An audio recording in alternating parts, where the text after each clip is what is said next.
ಇಂದು ಸ್ವದೇಶಕ್ಕೆ ವಾಪಸ್ ಬರ್ತಾನಾ ಕಾಮಾಂಧ ಪ್ರಜ್ವಲ್.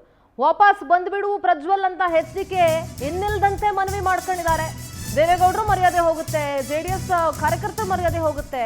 ಜೆಡಿಎಸ್ ಕಾರ್ಯಕರ್ತರು ಅಥವಾ ದೇವೇಗೌಡರಿಗೋಸ್ಕರ ಆದ್ರೂ ವಾಪಸ್ ಬಾ ಅಂತ ಮನವಿ ಮಾಡ್ಕೊಂಡಿದ್ದಾರೆ. ಕುಮಾರಸ್ವಾಮಿ ಕೊಟ್ಟ ಗಡುವಿಗೆ ಕೆಲವು ಗಂಟೆಗಳು ಮಾತ್ರ ಬಾಕಿ ಇದೆ. 48 ಗಂಟೆ ಗಡುವು ನೀಡಿದ್ರು ಮಾಜಿ ಸಿಎಂ ಕುಮಾರಸ್ವಾಮಿ. ಇನ್ನು ಕೆಲವು ಗಂಟೆಗಳು ಮಾತ್ರ ಇದೆ ಆ ಗಡುವು ಮುಗಿಯೋದಕ್ಕೆ.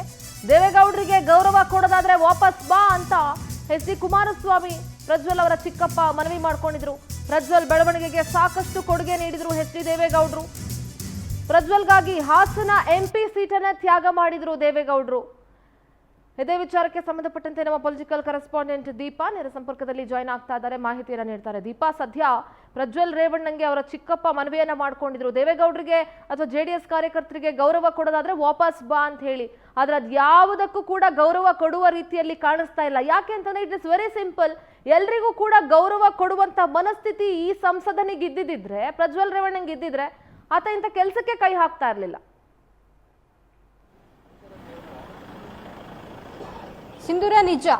ಪರಿಪರಿಯಾಗಿ ಕುಮಾರಸ್ವಾಮಿ ಅವರು ಮಗನ ಬರುವಿಕೆಗಾಗಿ ಮನವಿಯನ್ನ ಮಾಡಿದ್ದಾರೆ.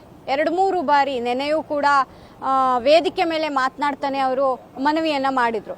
ನೀನು ದೇವೇಗೌಡರಿಗೆ ಬೆಲೆ ಕೊಡುವಂತಹವನಾಗಿದ್ರೆ, ನಮ್ಮ ಕಾರ್ಯಕರ್ತರಿಗೆ ಬೆಲೆ ಕೊಡುವಂತಹವನಾಗಿದ್ರೆ ದಯಮಾಡಿ ಭಾರತಕ್ಕೆ ವಾಪಸ್ ಬಾ ಅನ್ನುವಂಥದ್ದು. ಇಷ್ಟು ಪರಿಪರಿಯಾಗಿ ಬೇಡುವಂತಹ ಪರಿಸ್ಥಿತಿ ಕುಮಾರಸ್ವಾಮಿ ಅವರಿಗೆ ಬಂದಿದ್ದು ಅದೇ ಪ್ರಜ್ವಲ್ ರೇವಣ್ಣ ಅವರಿಂದ ಅನ್ನುವಂತಹದ್ದು ಸತ್ಯವಾದಂತಹ ಮಾತು.